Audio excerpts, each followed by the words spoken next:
வணக்கம். குரலோடு பேசுவோம் குரலோடு பேசுவோம். நிறைய நேரங்களில் நம்ம நல்லதாக செய்யணும்னு தான் நினைக்கிறோம், இல்லை செய்கிறோம். ஆனால் சொல்கிறோமான்னு பார்த்தா பெரும்பாலும் இருக்கிறதில்ல. ஒரு உதவி செய்யும் போது கூட, செஞ்ச பிறகு கூட, அந்த சொல்கிற இதில் ஒரு சுருக்குன்னு ஒரு விஷயம் சொல்லிடுறாங்க. இல்லை முகமலர்ச்சியாக சொல்கிறதில்ல. முகத்தை இது பண்ணிட்டு, என்னையா நான் இவ்வளோ செய்கிறேன், பார்த்து ஏதோ கொஞ்சம் பொறுப்பாக இருந்துக்கோ. நாங்கள்லாம் சும்மா காசு மரத்தில் காய்க்கிறது இல்லை, நம்மளும் கஷ்டப்பட்டு தான் கொடுக்குறோம், அதெல்லாம் பொறுப்புணர்ந்து நடந்துக்கோ அப்படின்னு சொல்கிற விதங்கள், அந்த சொல்லே ஒரு எதிர்மறையான அதிர்வுகளைத்தான் ஏற்படுத்தும். ஏன் இந்த சொல்கிறது ரொம்ப முக்கியம் அப்படின்னு குறிப்பிடுறாருன்னா, ஒரு சொல் வாய், அந்த நம்மளுடைய அறிகருவிகள், செயற்கருவிகள் அப்படிங்கிறதுல இந்த வாய்க்கும் நாக்குக்கும் அவ்வளோ ஒரு முக்கியத்துவம் இருக்குது. இந்த ரெண்டு கருவியும் நம்ம என்ன நினைக்கிறோம், நம்மளுடைய எண்ணம், அந்த எண்ணம் கொஞ்சம் சிந்தனையாகி யோசித்து அதுக்கப்புறம் அது உணர்வோட வெளிப்படுறது தான் அந்த ஒரு சொல்.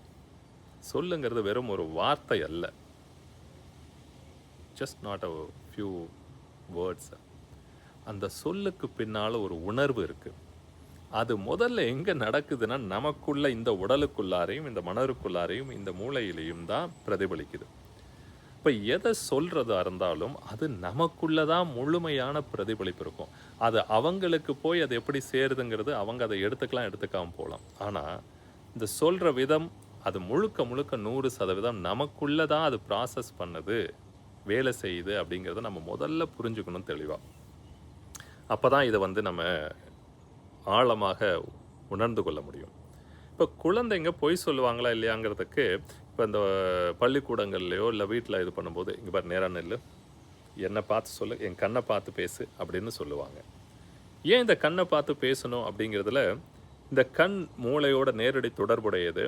அது உடனே நம்ம ஒரு ஏமாத்துறோம், கோபமாக இருக்கும், கவலையாக இருக்கும், இல்லை ஒரு ஆவேசமாக இருக்கிறோம், இல்லை சந்தோஷமாக இருக்கிறோம், மகிழ்ச்சியாக இருக்கோங்கிறத வெளிப்படுத்தக்கூடியது இந்த கண். இப்போ இந்த கண் அவ்வளோ முக்கியமாக இருக்குது. ஏன்னா முகம் சிரிக்கலாம், ஆனால் கண் சோகமாக இருக்கலாம். ஆனால் கண் மலர்ச்சியாக இருந்ததுன்னா அது உன் முகத்தில் வெளிப்படும் இல்லையா? அப்போ இந்த கண் ரொம்ப முக்கியமாக இருக்குது. அப்போ வள்ளுவர் என்ன சொல்கிறாருன்னா, ஒருத்தர்கிட்ட எப்படி பேசணும், எப்படி சொல்லணும் அப்படிங்கிறத நீ போகிற போக்கில் என்னன்ட்டு அப்படி இப்படி முகத்தை திருப்பிக்கிட்டு பேசாத.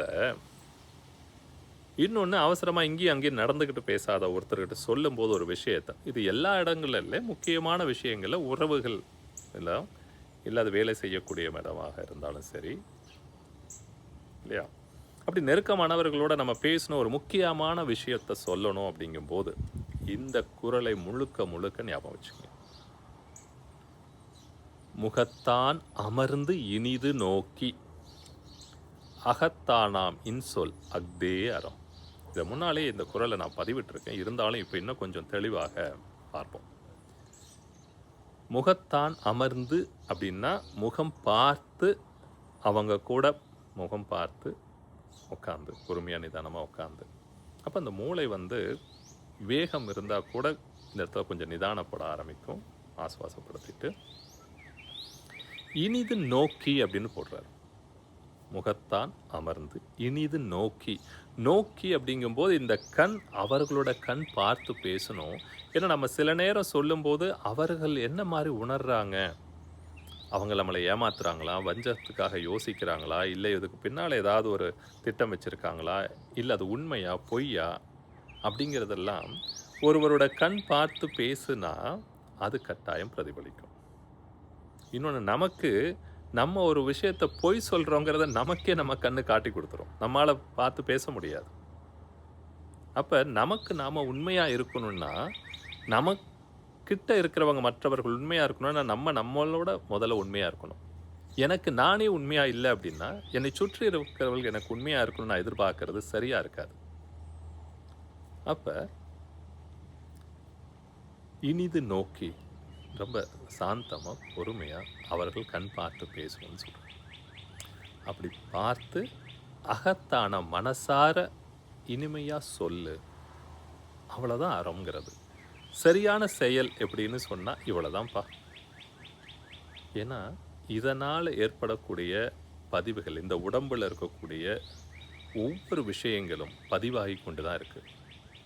அது நல்ல விதமா பதிவாகும்போது, நல்ல விஷயங்கள சந்தோஷமான மகிழ்ச்சியையும், செல்வத்தையும், செல்வாக்கையும், சொல்வாக்கையும் அது ஈர்க்கக்கூடியதா இருக்கும் அப்படின்னு நெறைய இடங்கள்ல குறிப்பிடுறாரு. இந்த அதிகாரத்துக்குள்ள law of attraction, law of resonance, epigenome அப்படிங்கிறது எபிஜெனடிக்ஸ்னு ஒரு இது இருக்கு. நம்மளுடைய டிஎன்ஏ எப்படி வேலை செய்யும், அது எப்படி இந்த பிரபஞ்சத்துடைய ஈர்ப்பு விதிகளுக்கு சரியாக இருக்கும் அப்படிங்கிறதெல்லாம் இந்த அதிகாரத்துக்குள்ளாரையும் இருக்கு.